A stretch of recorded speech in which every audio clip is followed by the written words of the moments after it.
Bismillahirrahmanirrahim. Assalamualaikum warahmatullahi wabarakatuh. Waalaikumsalam. Alhamdulillah wa syukurillah wa la hawla wa la quwwata illa billah. Wassalatu wassalamu ala Rasulillah wa ala alihi wa sahbihi wa mawala wa ba'd. Alhamdulillah, bersyukur kita kepada Allah Subhanahu wa taala. Allah sudah memberikan dua nikmat kepada kita. Di antara kita rasakan saat ini adalah kita masih sehat walafiat lahir dan batin.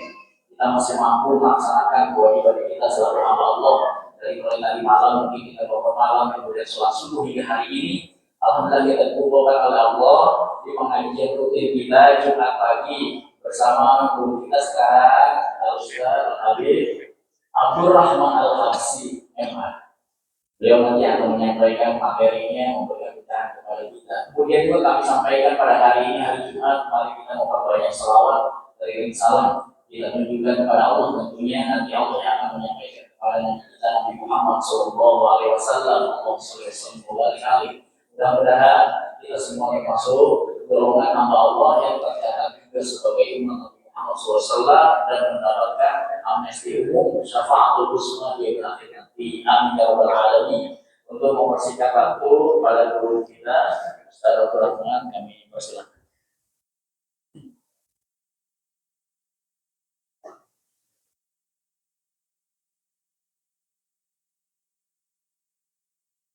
Bismillahirrahmanirrahim.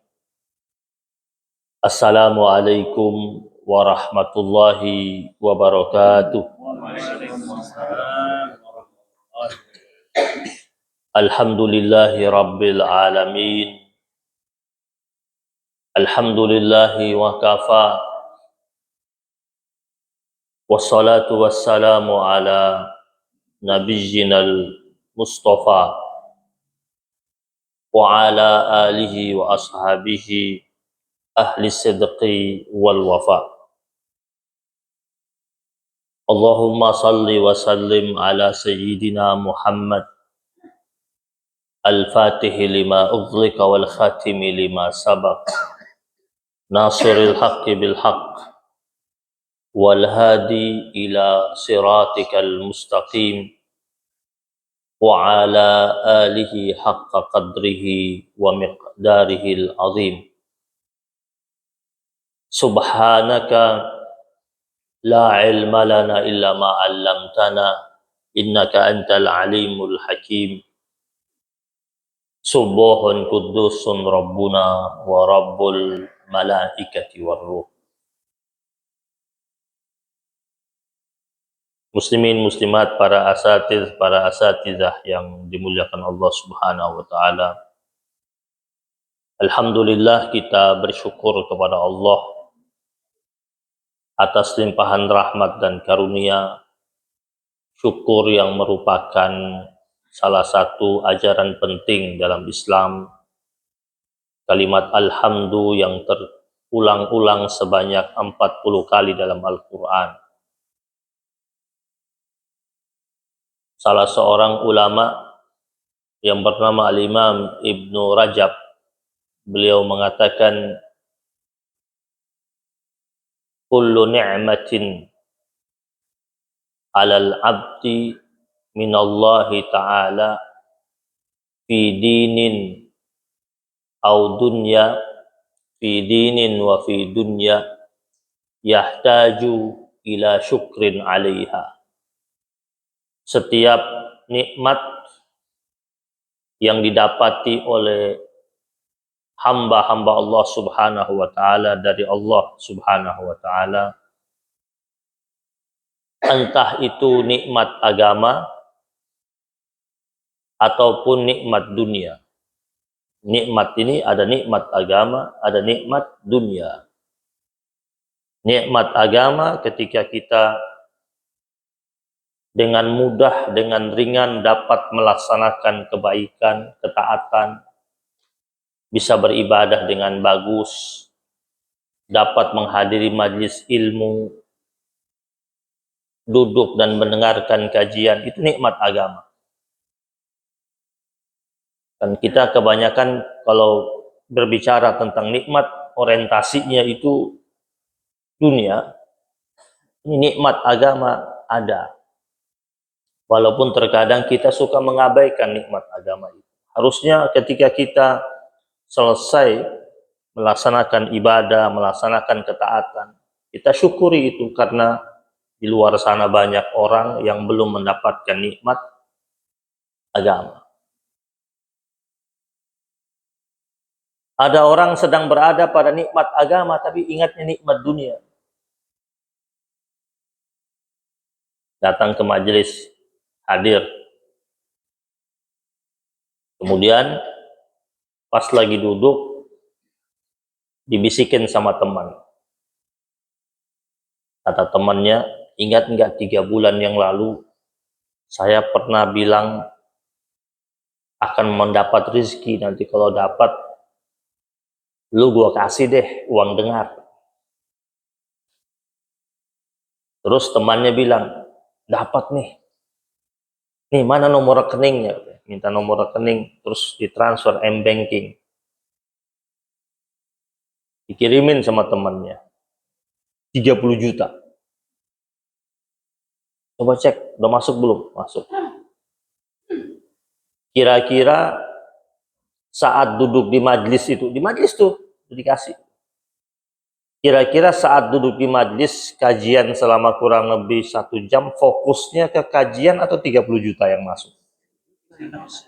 Nikmat dunia.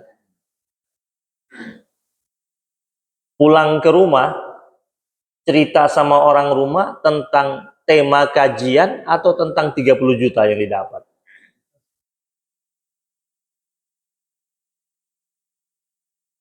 Ucapan terima kasih, syukran katsiran, itu diucapkan paling banyak kepada ustadz yang kasih kajian atau teman yang baru transfer. Sama ustadz yang kasih kajian hari itu saja. Sama teman yang baru transfer sampai 5 bulan, syukran ya akhi. Berulang-ulang. Padahal nikmat ini ada 2, fi dinin au fi dunya. Ya, nikmat agama, nikmat dunia. Yahtaju ila syukrin alaiha. Nikmat-nikmat tersebut membutuhkan syukur. Ketika kita dapat melaksanakan kebaikan, kesalehan, ketaatan, kita syukuri, maka kesalehan dan ketaatan itu bisa berada terus bersama kita. Kita akhirnya senantiasa didorong dengan kuat untuk berada pada ranah kebaikan tersebut kalau kita syukuri. Kalau tidak, berapa banyak orang yang dulunya taat kemudian berubah jadi maksiat. Berapa banyak orang yang dulunya patuh kemudian berubah menjadi rusak. Kembali lagi kepada nilai syukur. Maka patut bagi kita sebagai hamba Allah Subhanahu wa taala menghadirkan rasa syukur tersebut. Jamaah yang dirahmati Allah Subhanahu wa taala, sesuai dengan tema kita, yaitu tentang rasa yang sama. Yaitu tentang persaudaraan antara kaum muslimin, harusnya memiliki rasa yang sama. Rasul sallallahu alaihi wasallam ketika mengawali dakwahnya di kota Mekah, itu yang Nabi bangun adalah rasa yang sama di antara kaum muslimin pada waktu itu. Maka ketika kita lihat episode pertama dakwah Rasul sallallahu alaihi wasallam di kota Mekah itu, kita perhatikan bagaimana Nabi mencoba mengikat rasa persaudaraan antara para sahabat-sahabat Nabi yang berada di kota Mekah yang berislam bersama Rasulullah sallallahu alaihi wasallam. Sehingga mereka memiliki ikatan yang begitu kokoh di antara mereka. Jumlah mereka sedikit pada waktu itu. Mereka berhadapan dengan pemuka-pemuka kafir Quraisy yang begitu jahat, yang berusaha untuk menjauhkan mereka dari Nabi dan berusaha untuk memecah belah di antara mereka, tapi tak pernah berhasil. Kenapa? Karena ukhuwah itu betul-betul ada. Kata ukhuwah itu diambil dari kata al-akh. yang artinya persaudaraan sekandung, persaudaraan sedarah. Artinya kaum mukminin itu ketika sesama mukmin yang lain, itu rasa persaudaraannya itu seperti rasa persaudaraan sekandung atau sedarah. Nah, jamaah yang dirahmati Allah Subhanahu wa taala, di saat itu ada yang memang bertahan dengan tekanan dari orang-orang kafir Quraisy. Tetapi ada juga di antara mereka yang tidak tahan. Yang tidak tahan itu mereka berkelompok, kemudian datang minta izin sama Nabi agar mereka bisa eksodus sebentar keluar dari kota Mekah. Nah, orang-orang ini diizinkan sama Nabi berangkat ke wilayah Habasyah pada waktu itu. Kurang lebih ketika 2 atau 3 tahun Nabi mulai berdakwah di Mekah, ya, jadi tahun ketiga kenabian. Kemudian mereka memohon kepada Nabi agar mereka diizinkan untuk pergi. Jadi yang tidak tahan boleh eksodus ke Habasyah, ke wilayah Habasyah sekarang Ethiopia, tempat yang dulu dikuasai dan dipimpin oleh seorang raja yang bernama Najasyi. Nah, jamaah yang dirahmati Allah Subhanahu wa taala, bergerak mereka. Berangkat pertama 13 orang ke sana. Kemudian gelombang kedua sekitar 83 orang. Gelombang kedua yang agak besar jumlahnya dipimpin oleh Ja'far bin Abu Thalib. Berangkat ke sana, kemudian disambut sama Raja Najasyi, diberikan tempat tinggal, dikasih pakaian, diberikan minuman, makanan, kemudian mereka nyaman di sana. Karena Raja Najasyi, raja yang bijak, orang-orang yang tertindas, dia kasih perlindungan. Nah, pemuka-pemuka kafir Quraisy itu merasa tidak nyaman karena banyak daripada pengikut Nabi yang biasa mereka intimidasi sudah mulai nggak kelihatan. Mereka bermusyawarah, ini yang biasa jadi mainan kita untuk kita ganggu, kita gojlok-gojlok, nggak ada nih. Lama-lama pengikutnya pada pindah semua. Akhirnya mereka musyawarah. Hasil dari musyawarah para pemuka dan petinggi kafir Quraisy mengutus 2 orang, yaitu Amr bin As dan Abdullah bin Abi Rabi'ah. 2 orang yang diutus ini orang-orang yang memang dikenal ahli runding, jago negosiasi. Berangkat ke sana ketemu Raja Najasyi. 2 orang yang dikatakan pintar bicara ini. Ketemu sama Raja Najasyi. Kemudian negosiasi.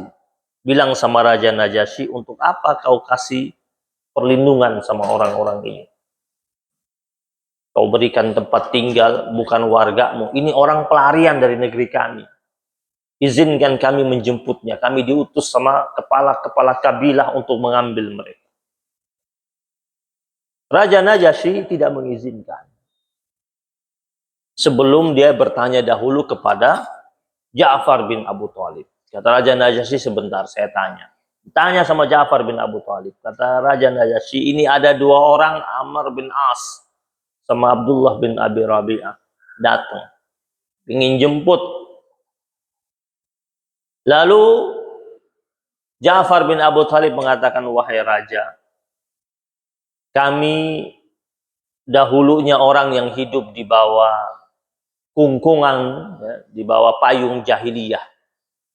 Kami menyembah berhala. Kami menyembah batu. Banyak maksiat yang kami kerjakan. Banyak keburukan yang kami lakukan. Hingga datang kepada kami seseorang yang mengaku dirinya sebagai utusan Allah. Dia dari kalangan kami. Kami kenal betul siapa dirinya dan silsilah keluarganya.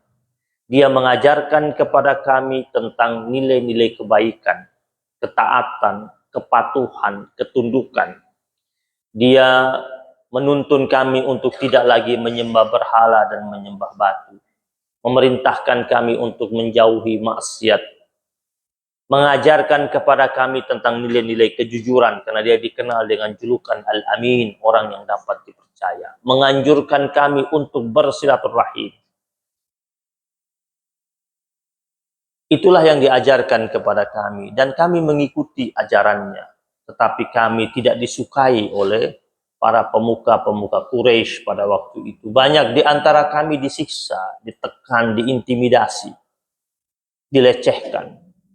Hingga akhirnya kami berhijrah, kami datang, kami eksodus pindah ke negerimu. Kami memilih negerimu karena kami tahu engkau orang baik dan negerimu aman buat kami. Setelah Ja'far bin Abu Thalib menyampaikan argumen itu, Raja Najasyi ketemu dua orang tadi. Kata Raja Najasyi, kalian berdua pulang. Saya tidak akan menyerahkan mereka kepada kalian. Akhirnya pulang mereka tanpa berhasil menjemput orang-orang tersebut. Dan orang-orang ini hidup bersama dengan kelompok mereka. Tinggal di situ cukup lama. Bahkan menurut riwayat, sampai ada yang meninggal di sana dan ada yang lahir di sana. Sekitar 8 orang meninggal di sana, 9 orang lahir di sana. Termasuk putranya Ja'far bin Abu Thalib, salah satu putranya lahir di wilayah Habasyah. Mereka nanti kapan jumpa lagi dengan Nabi nanti? Setelah Nabi sudah berada di Madinah, bahkan setelah selesai perang Khaybar, baru mereka dijemput oleh salah satu utusan Nabi yang datang ketemu dengan Raja Najasyi, kemudian memohon izin agar mereka diizinkan dijemput dibawa ke Madinah. Ini kita perhatikan ya, bagaimana kekuatan kebersamaan yang dimiliki oleh para sahabat-sahabat Rasulullah Shallallahu Alaihi Wasallam. Juru bicaranya pada waktu mereka berada di sana hanya satu orang, yaitu Ja'far bin Abu Thalib. Sudah diserahkan. Bukan kayak sekarang kita semua jadi juru bicara. Ngomong semua, mewakili A, mewakili B, mewakili umat ini, umat itu, ya. Sampai sekarang, sampai akhirnya muncul lagi itu. Ada mewakili majelis yang jual surga, ya. Lagi ramai. Majelis jual surga 1 juta, murah banget. 1 juta dapat surga. Ya. Kemarin saya isi pengajian malam, pengajian bapak-bapak. Habis pengajian makan malam sama bapak-bapak itu, bapak-bapaknya bilang, saya mau ikut, soalnya murah katanya. Saya bilang, ente jangan beli 1 juta, bilang 5 juta masuk surganya bareng sama ustazahnya itu. Ini tuh, ada apa itu? Jualan surga. Surga dijemput dengan amal saleh, dengan kebaikan, dan dapat surga itu ridwanu minallah, ridho dari Allah Subhanahu. Ya. Nah, jamaah yang dirahmati Allah Subhanahu wa taala. Nabi juga membangun rasa persaudaraan dengan orang-orang di Madinah itu sebelum Nabi berangkat ke Madinah. Kita perhatikan, kita perhatikan kenapa persaudaraan yang kuat dimiliki oleh orang-orang Muhajirin dan Ansor. Kalau kita lihat ya dalam surat Al-Hasyr itu ayat yang ke-9 itu, ya, walladzina tabawwa'ud dara wal iman. Orang-orang yang telah menempati negeri Madinah terlebih dahulu dan mereka telah beriman. Mereka telah beriman sebelum datangnya orang-orang Muhajirin. Jadi Allah sebut orang-orang Muhajirin, orang-orang Ansor itu orang-orang yang penduduk asli kota Madinah yang mereka sudah beriman sebelum orang Muhajirin itu berangkat ke sana. Kapan mereka beriman? Ya ketika musim haji mereka datang ketemu Nabi di Mekah. Ketemunya di mana? Di wilayah Aqabah, antara Mina dan Muzdalifah. Ketemunya di situ. Ada beberapa kali pertemuan, tapi yang direkam sama sejarah itu kan 2 pertemuan besar itu ya, karena ada dua kelompok yang datang, yang pertama sekitar 12 orang, yang kedua datangnya sekitar 75 orang. Dan mereka datang jumpa sama Nabi itu. Pertama kali yang waktu 12 orang itu datang, itu ketika jumpa sama Nabi, Nabi tanya sama mereka. Jadi Nabi ini, dakwah Nabi di kota Mekah itu dibatasi dan dijaga kuat sama orang-orang kafir Quraisy. Sehingga pergerakan Nabi keluar itu terbatas. Nah, cara Nabi agar orang-orang luar bisa tahu Islam, maka Nabi tunggu musim haji. Jadi musim haji itu dari zaman Nabi Ibrahim sampai zaman jahiliyah tetap ada. Jadi di zaman jahiliyah itu musim haji tetap ada. Walaupun syariat haji dalam Islam belum keluar waktu itu, tapi orang-orang jahiliyah mereka berhaji di bulan Zulhijjah. Hanya praktek haji mereka sudah banyak menyimpang. Nah, musim haji di waktu itu dipakai oleh orang-orang Quraisy untuk berniaga biasanya atau berinteraksi juga dengan orang-orang yang datang dari luar. Nabi menggunakannya untuk berkenalan dengan orang-orang yang datang dari luar. Nah, ketika datang orang-orang dari Yathrib itu ketemu sama Nabi, Nabi tanya sama mereka begini, kalian dari mana? Dari Yathrib. Dari kabilah mana? Kebetulan yang datang itu dari kabilah Khazraj. Dari kabilah Khazraj. Terus Nabi tanya, apakah kalian itu bersekutu dengan Yahudi? Mereka mengatakan iya, karena memang mereka bertetanggaan dengan orang Yahudi. Masih tinggal di Madinah juga, ada beberapa kelompok Yahudi tinggal di Madinah. Ada 3 suku Yahudi yang tinggal di Madinah pada waktu itu. Terus Nabi bilang lagi sama mereka, dengan bahasa yang lembut, maukah kalian duduk bersamaku sejenak, kemudian mendengarkan apa-apa yang akan aku sampaikan kepada kalian? Kata mereka mau. Duduk mereka, terus mulailah Nabi memberitahukan kepada mereka tentang dirinya sebagai seorang Rasul, terus menyampaikan beberapa nasihat, terus Nabi mengutip beberapa firman Allah di hadapan mereka. Ketika Rasul Shallallahu Alaihi Wasallam selesai menyampaikan itu semuanya, salah seorang di antara mereka bilang sama temannya, coba perhatikan baik-baik yang ada di hadapan kita.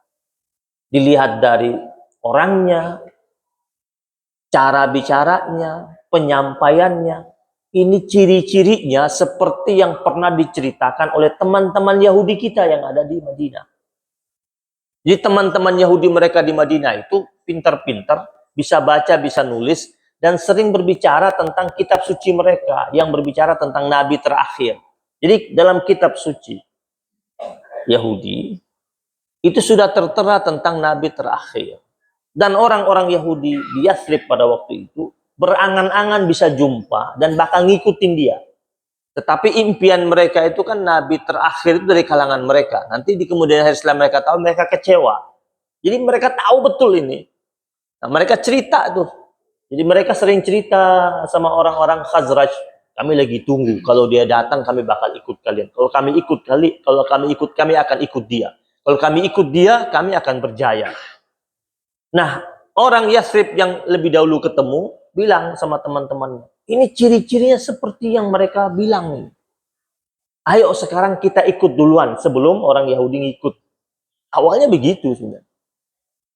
Nah, setelah itu mereka bilang sama Nabi. Mereka bilang, kami senang dengan Anda dan semoga Anda nanti dapat mempersatukan 2 kelompok kami. Karena kelompok mereka ini, Aus dan Khazraj ini kelompok yang suka bertikai. Berharap dengan ada Nabi sebagai perekat. Nah, selesai pertemuan itu, mereka janji ketemu lagi tahun depan. Karena pertemuan mereka itu tidak bisa sering. Momentum yang dapat digunakan sama Nabi yaitu di musim haji. Dan bertemunya itu di pinggiran kota Mekah. Tetapi Nabi sudah mengikat rasa persaudaraan dengan mereka itu. Jadi mereka sudah mulai suka sama Nabi. Pulang ke sana, mereka cerita sama teman-teman mereka. Setelah mereka cerita sama teman-teman mereka, dan sebelumnya mereka minta salah satu sahabat Nabi ikut bersama mereka untuk bantu mereka kenalkan Islam di sana. Nabi kirimlah Mus'ab bin Umair ikut ke sana. Yang disebut dengan Muqri'ul Madinah, yang membaca Quran pertama kali di kota Madinah. Nah, setelah di sana setahun, datang berikutnya ketemu di Aqabah, jumlahnya lebih banyak, 75 orang, 73, 72 laki-laki, 3 perempuan. Ketemu lagi di Aqabah. Ketemu yang berikutnya ini, di Aqabah ini. Nabi lihat banyak, Nabi sampaikan kepada mereka beberapa nasihat, Nabi langsung baiat mereka. Ya, dibaiat sama Nabi. Yang kalimat baiatnya itu diabadikan dalam kitab Sahih Bukhari. Nabi katakan, ta'alau bai'uni. Kemarilah kalian berbaiat padaku.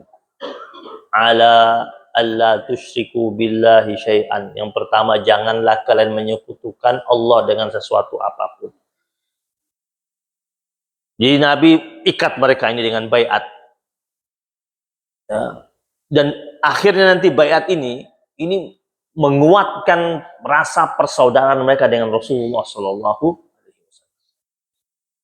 Kalimat yang pertama, janganlah kalian menyekutukan Allah dengan sesuatu apapun. Dan mereka sepakat, iya kami tidak akan lakukan. Yang berikutnya, wala tusriku. Tidak boleh lagi mencuri. Dulu mencuri biasa di sini. Ngambil, rampas, ya, copet, biasa. Udah nggak boleh. Ini kalian sudah tidak menyekutukan Allah, sudah berislam, berarti tidak boleh lagi mencuri. Wala taznu. Tidak boleh lagi berzina. Ya, nggak boleh. Ya, berarti sudah mengikuti syariat Islam. Begitu lagi berikutnya, wala taqtulu auladakum. Janganlah kalian membunuh anak-anak kalian. Mereka katakan, ya kami sepakat. Wala ta'tu bi buhtanin taftarunahu baina aydikum wa arjulikum. Janganlah kalian melakukan hal-hal yang bernilai dusta di depan ataupun di belakang. Bohong di depan nggak boleh, bohong di belakang nggak boleh. Dibaiat sama Rasul SAW. Berikutnya, wala ta'suni bima'rufin. Janganlah kalian membangkang aku Rasulullah terhadap hal-hal baik yang telah aku perintahkan atas kalian. Mereka bilang iya. Diiyain semua sama mereka ini. Karena ini baiat mereka dengan Rasulullah Sallallahu Alaihi Wasallam. Faman wafa minkum fa ajruhu 'ala Allah. Barang siapa di antara kalian yang menepati baiat ini, benar-benar menjalankan baiat ini, maka dia akan mendapatkan pahala yang mulia di sisi Allah Subhanahu. Wa man asaba minkum dzalika syai'an fa'uqiba bihi fid dunya. Maka barang siapa yang melanggar baiat ini, jadi sudah ada konsekuensi itu. Jadi tidak sekedar hanya baiat saja. Yang melanggar tadi yang patuh dia akan dapat pahala dari Allah. Tetapi yang melanggar baiat itu, maka dia akan mendapatkan hukuman di dunia. Ada dapat hukumannya, ada konsekuensinya kalau melanggar. Dan hukuman yang telah dijalani tersebut fahuwa lahu kafaratun, sebagai penebus terhadap kesalahannya itu. Tetapi kata Rasul sallallahu alaihi wasallam, "Man asaba min zalika syai'an fasatarahullah." Jika ada di antara kalian yang melanggar perjanjian tersebut, namun dalam perjanjian tersebut yang dia langgar itu tidak ketahuan, Allah tutup aibnya. Kan ada orang buat salah, ketahuan salahnya, dapat hukuman. Tapi banyak sekali orang itu buat salah, tapi tidak ketahuan. Kenapa? Allah sedang tutup aibnya. Nah, kata Nabi, apabila ada di antara kalian yang melakukan kesalahan, fasatarahullah, tetapi Allah menutup kesalahannya tersebut, fa'amruhu ilallah. Maka urusan dia sama Allah. Jadi kalau antum lihat ada teman buat kesalahan, nggak ketahuan, antum bilang, oh nggak ketahuan ya, antum nggak usah bahas. Kadang-kadang ikut bahas gitu kan, bahas sampai capek-capek bertahun-tahun, tetap aja dia nggak kena kenapa-kenapa. Ingat aja sabda Nabi ini, orang buat salah aibnya itu ditutup, maka fa'amruhu, urusannya sama Allah sudah. Ya, nanti hukumannya apa? Kata Nabi, insya'a aqabahu wa insya'a afa anhu. Jika Allah berkehendaki, Allah akan turunkan hukuman buat dirinya. Tetapi jika Allah berkehendaki pula, Allah bisa memaafkan dirinya. Macam-macam itu. Jadi terserah Allah. Dan ada yang Allah kasih hukuman dengan caranya Allah. Kapan suka-sukanya Allah, bagaimana hukumannya, itu aturannya Allah. Tapi ada yang Allah Subhanahu wa taala tidak turunkan hukuman, Allah maafin dia. Kita nggak tahu di tengah-tengah kesalahan yang dia buat, jangan-jangan ada amal rahasia dia yang akhirnya Allah tutup aibnya. Ya, kita nggak tahu amal perbuatan dia yang mana sehingga akhirnya Allah itu maafin salahnya. Allah itu kan suka-sukanya Allah kan. Yaghfiru liman yasha wa yu'adzibu liman yasha. Ya.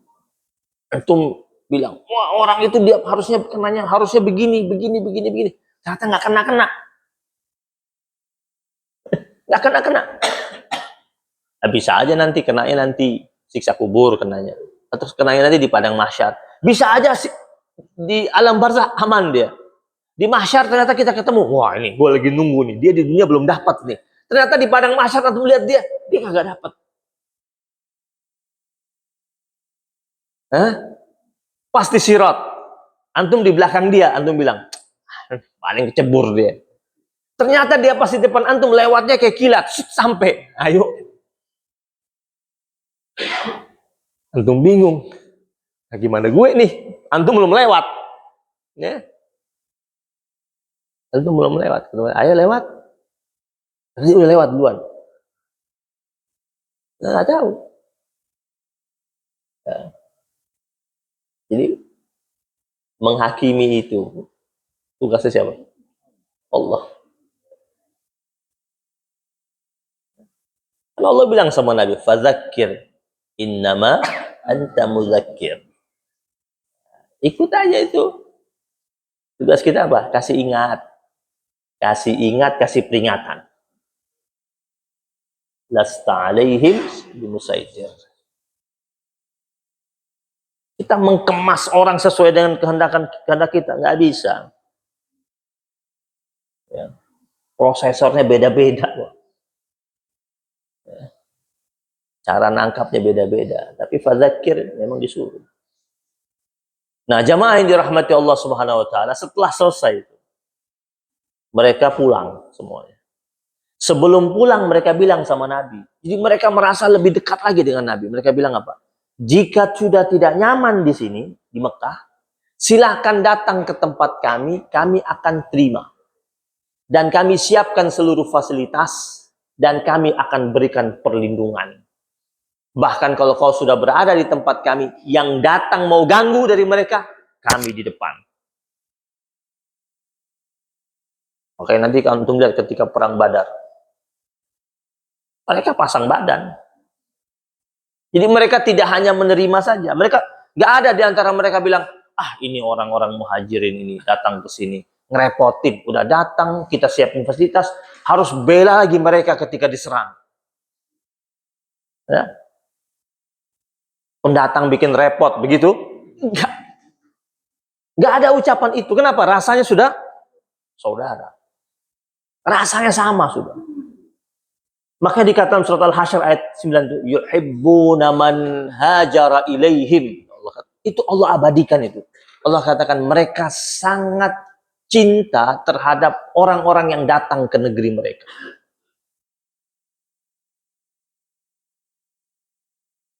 Sampai segitunya. Makanya Anas bin Malik pernah ditanya sama salah seorang tabi'in, siapa sih sebenarnya yang menamakan kalian itu dengan nama orang-orang Madinah itu disebut dengan orang Ansor? Kata Anas bin Malik, yang menamakan kami dengan sebutan Ansor itu Allah langsung. Para penolong Nabi dan sahabat-sahabat Nabi yang datang dari Mekah. Mereka menanti nunggu Nabi datang sama sahabat-sahabat Nabi yang lainnya. Dan ketika Nabi berangkat mau sampai ke sana, mereka nggak ada yang bilang jumlahnya berapa, kita data dulu, mau tinggal di sini berapa lama, wajib lapor 2 kali 24 jam, nggak ada. Sampai kata Abu Hurairah radhiyallahu taala anhu, itu orang-orang Ansar itu sampai ada yang datang ke Nabi bilang begini, "Ya Rasulullah, saya punya kebun kurma, silakan engkau yang bagi, mana buat saya, mana buat orang Muhajirin." Padahal punya dia tuh asetnya. Dia datang ke Nabi, dia bilang, "Engkau yang bagi." Nabi bilang, "Enggak, saya tidak mau memberatkan engkau dan meremehkan orang-orang Muhajirin." Terus dia bilang lagi sama Nabi, "Kalau begitu begini aja, saya ajak orang-orang Muhajirin untuk kelola kebun sama-sama saya, panen sama-sama saya, jual sama-sama saya, bagi sama-sama." Karena boleh begitu. Bahkan di awal-awal orang-orang dari Mekah datang itu orang-orang Ansar itu yang kaya-kaya, di antara wasiat yang mereka buat tentang harta warisan mereka, buat istrinya, anaknya, kerabatnya, terus apa? Orang Muhajirin disebut namanya, yang tidak ada hubungan kerabat dimasukin dalam wasiat untuk bagi waris. Itu karena rasa apa? Persaudaraan. Rasa persaudaraan yang kuat yang dimiliki oleh mereka. Dan nilai persaudaraan itu kan memang diperintahkan dalam Islam. Innamal mu'minuna ikhwat. Sesungguhnya orang mukmin itu bersaudara. Pertanyaannya sekarang, kita merasa bersaudara tidak? Dan betul-betul merasa bersaudara tidak? Fa aslihu baina akhawaikum. Disuruhnya apa? Kalau benar-benar bersaudara itu, perbaiki jika terlihat ada perselisihan di antara saudara kalian. Bukan jadi kompor. Dan cara memperbaikinya apa? Wattaqullah, ada nilai takwa yang dibawanya. Banyak bicara nilai islah, rekonsiliasi, tetapi tidak memakai payung takwa, nggak akan terjadi. Itu hanya slogan saja. Islah, tapi takwa tidak dibawa, percuma. La'allakum tuflihun, agar kalian mendapatkan kebahagiaan. Bagaimana bisa jemput kebahagiaan dalam persaudaraan kalau persaudaraan tersebut tidak dibangun di atas nilai takwa kepada Allah Subhanahu wa taala. Nah, dalam Islam, persaudaraan yang hakiki itu dibangun setidaknya dalam beberapa fondasi penting. Yang pertama, ta'aruf. Kalau mau ukhuwah ini betul-betul bagus ya, harus ada ta'aruf. Nah sekarang kalau kita bicara ta'aruf, orang yang ada di kepalanya apa kalau ta'aruf? Kawin. Padahal bukan itu. Ini ukhuwah itu. Ukhuwah itu bisa dibangun dengan baik kalau ada ta'aruf. Saling kenal. Kan dalam Al-Quran jelas itu kan. Ya. Wa ja'alnakum syu'uban wa qabaila li. Allah ciptakan kita itu ya, berbangsa-bangsa, bersuku-suku. Itu kan sunnatullah. Allah kalau mau jadikan kita satu bangsa saja bisa. Satu suku saja juga bisa. Tapi sunnatullah, Allah jadikan itu beraneka ragam. Ya, ada yang kulitnya hitam, ada yang coklat, ada yang sawo matang, sawo busuk, ada yang putih, ada yang putih kemerah-merahan, ada yang pirang, ada yang keriting, ada yang keribuk, ada yang tinggi, ada yang pendek. Allah katakan, Allah jadikan syu'uban wa qabaila. Sukunya banyak. Tetapi yang Allah jadikan yang banyak-banyak ini, yang berbeda-beda ini, bukan untuk diperselisihkan, kata Allah. Perintah Allah apa? Jadi li ta'aruf itu kan perintah Allah. Berarti ketika kita bertemu dengan berbagai macam perbedaan tersebut, tugas kita kenali. Kenali. Pelajari. Bukan untuk dipertentangkan. Dua insan yang memadu kasih itu sama nggak sih? Beda. Keinginannya beda kok. Jenis kelaminnya beda. Hasratnya beda. Kemauannya beda. Tetapi kan jadi juga. Kenapa? Karena sudah saling kenal, saling kenal.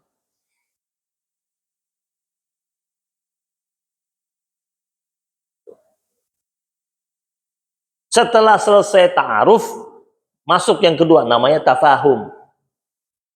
Saling memahami. Antum sudah kenal, tidak saling memahami, kacau juga. Pahami, betul-betul mengerti, dalami semuanya. Ya.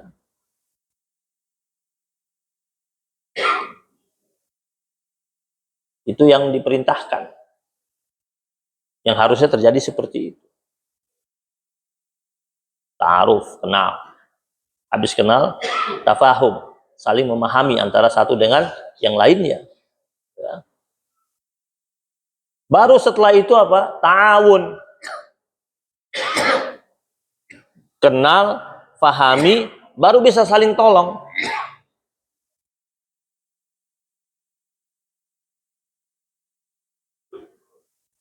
Saling tolongnya orang-orang Ansor sama orang-orang Muhajirin itu karena mereka sudah lewati itu. Karena mereka sudah lewati ta'aruf sama tafahum. Bahkan Allah katakan wa yu'thiruna ala anfusihim walau kana bihim khasasa. Itu mereka rela memberikan apa yang mereka miliki dan bahkan mereka sedang butuh, rela dikasih. Ya. Ibaratnya seorang ibu, dia butuh untuk makan, lihat anaknya lapar, dia kasih tuh punya dia. Itu orang Ansor sama orang Muhajirin kayak begitu. Makanya begini, ada riwayat dalam kitab hadis Sunan Abu Daud, itu sahabat-sahabat Nabi dari kalangan Muhajirin pernah bilang, ya Rasulullah, kami kayaknya sulit mengejar pahalanya orang-orang Ansor. Karena kebaikan mereka sudah banyak banget. Akhirnya Nabi besarkan hati orang-orang Muhajirin, Nabi katakan, enggak, kamu masih bisa kejar selama kalian ma da'autumullah, selama kalian doa sama Allah, wa asnaitum alaihim, dan kalian puji-puji kebaikannya. Jadi kebaikan orang Ansor itu bukan orang Ansor yang menceritakan, tapi orang-orang Muhajirin yang menceritakan. Jadi hadis ini menunjukkan bahwasanya kalau ada orang berbuat baik sama kita, yang berbuat baik dia tidak boleh muji kebaikannya. Tetapi kita yang menerima kebaikan boleh puji. Boleh sebut-sebut. Ada orang nyumbang masjid. Dia nyumbang masjid. Ini masjid nih udah lama nih. Nih saya nyumbang 4 miliar, renov deh. Tapi jangan sebutin nama saya ya. Dia bilang begitu. Bilang aja hamba Allah. DKM-nya ngumumin, sebut namanya, nggak apa-apa. Kalau dia bilang, kan saya bilang jangan, iya, Bapak bilang jangan sebut nama, tapi saya di hadis disuruh sama Nabi sebut nama. Pahala dia nggak gugur, nggak hilang. Kenapa? Karena yang sebut orang lain. Nabi bilang sama orang-orang Muhajirin, doa, kalian kalau dapat kebaikan dari mereka, doain mereka dan puji kebaikan mereka. Asnaitum alaihim. Sampai begitu. Jadi rasanya itu sampai yang mereka butuh pun mereka kasih. Punya rumah satu, mau dikasih sama orang Muhajir, dipecah dua tuh. Tanah 300 pecah dua. Bagi. Karena rasa apa? Saudara, wa'tasimu bihablillahi jami'an wa la tafarraqu. Perintah Allah tuh wa'tasimu itu. Menyatu tuh perintah Allah Subhanahu wa taala, dan mereka lakukan itu. Contoh lain ini, wa yusriruna ala anfusihim walau kana bihim khasasa. Contoh lain. Waktu perang Yarmuk itu, setelah selesai perang, ada salah seorang sahabat Nabi namanya Abu Jaham bin Abi Khuzaifah. Abu Jaham bin Abi Khuzaifah ini, dia cari adik sepupunya. Adik sepupunya berangkat perang sama dia dalam perang Yarmuk. Saudara sepupu kesayangannya, dia cari. Mana nih? Habis selesai perang. Dia takut gugur. Ketika dia cari, dia dengar ada suara rintihan. Ternyata suara rintihan itu berasal dari satu tempat. Dia datangi tempat tersebut. Ternyata saudara sepupunya lagi merintih kesakitan selesai perang dan kehausan. Abu Jaham lagi cari, waktu itu sedang cari dengan membawa ceret isi air. Ketika dilihat sepupunya, bahagia dia. Sepupunya dia temukan sedang merintih, kehausan, dan cedera. Langsung dia tuangkan air dari ceret tersebut untuk diminumkan kepada saudara sepupunya. Ketika mau dia minumkan, terdengar 100 meter di sana ada suara rintihan dari pasukan lain. Ketika terdengar ada suara rintihan dari pasukan lain, ini saudara sepupunya Abu Jaham, dia tidak mau minum. Dia bilang, kau tolong yang di sana. Kata Abu Jaham, lu minum dulu, nanti gue ke sana. Nggak mau. Dia bilang apa? Sepertinya dari rintihannya lebih memerlukan dia ketimbang saya. Dia juga perlu minum. Dia bilang, sana lebih perlu. Kau tolong di sana deh. Apa yang terjadi? Lari dia ke sana, Abu Jaham. Sampai di sana ketemu namanya Hisham bin As. Cedera. Hisham bin As ketika mau diminumin, 50 meter di sana terdengar lagi ada pasukan merintih, teriak, minta tolong. Hisham bin As mau diminumin, bilang apa? Jangan gue. Tuh, lebih butuh. Lihat. Kata Abu Jaham, ente dulu. Enggak, itu lebih butuh. Cepat, nanti terlambat. Cepat ke sana terlambat. Lari ke sana. Ketemu di sana. Yang sedang merintih. Ketika sampai, sudah meninggal dunia. Kata Abu Jaham, iya benar. Saya ngotot-ngotot mau minumin dia suruh ke sana, ternyata benar. Yang ketiga ini meninggal. Sedih dia, nggak kesampaian bisa tolong kasih minum air. Akhirnya Abu Jaham kembali ke siapa? Ke Hisham bin As. Datang di tempat Hisham bin As, udah habis, meninggal juga. Langsung ingat sepupunya dia. Wah, sepupu saya tuh belum. Lari dia. Sampai di tempat sepupunya, udah meninggal dunia. Wa yu'thiruna ala anfusihim walau kana bihim khasasah. Nah, kisah ini sebenarnya harus sering diulang-ulang untuk membangkitkan ghirrah, semangat persaudaraan bainal muslimin. Berapa jumlah kaum muslimin dunia saat ini? Besar, bukan kecil. Pertanyaannya, jika bersatu semuanya dengan visi yang sama, tujuan yang sama, keinginan yang sama, di bawah rambu-rambu Allah dan Rasulnya, kira-kira jadi besar tidak? Jadi kuat tidak? Jadi hebat tidak? Disegani tidak? Kenapa saat ini tidak disegani kaum muslimin? Karena tidak bersatu.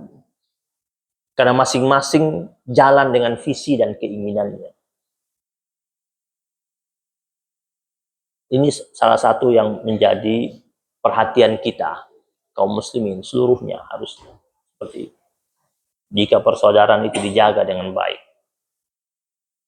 maka pasti berkah Allah berada di tengah-tengah kita. Tapi jika tidak dijaga, jangan berharap turun rahmat dan berkah Allah.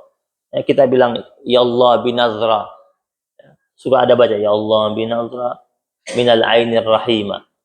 Kita bilang sama Allah untuk lihat kita dengan pandangan rahmat. Allah bakal lihat kita dengan pandangan rahmat, pandangan cinta. Jika kita melihat saudara kita dengan pandangan cinta, ainur rahmah. Setiap kita memandang saudara kita dengan ainur rahmah, pandangan cinta, pandangan kasih sayang, maka Allah bakal memandang kita dengan ainur rahmah. Jangan berharap Allah memandang kita dengan ainur rahmah kalau kita tidak memandang saudara kita dengan ainur rahmah juga. Wallahu a'lam. ربنا تقبل منا إنك أنت السميع العليم وتب علينا يا مولانا إنك أنت التواب الرحيم وصلى الله على سيدنا محمد النبي الأمي وعلى آله وصحبه وبارك وسلم الحمد لله رب العالمين سبحانك اللهم وبحمدك أشهد أن لا إله إلا أنت أستغفرك وأتوب إليك وبالله التوفيق والهداية والرضا والعناية والعفو منكم والسلام عليكم ورحمة الله وبركاته. وعليكم السلام. Alhamdulillah telah selesai pengajian di pagi hari ini. Alhamdulillah, alhamdulillah rabbil alamin. Assalamualaikum warahmatullahi wabarakatuh. wabarakatuh. Waalaikumsalam warahmatullahi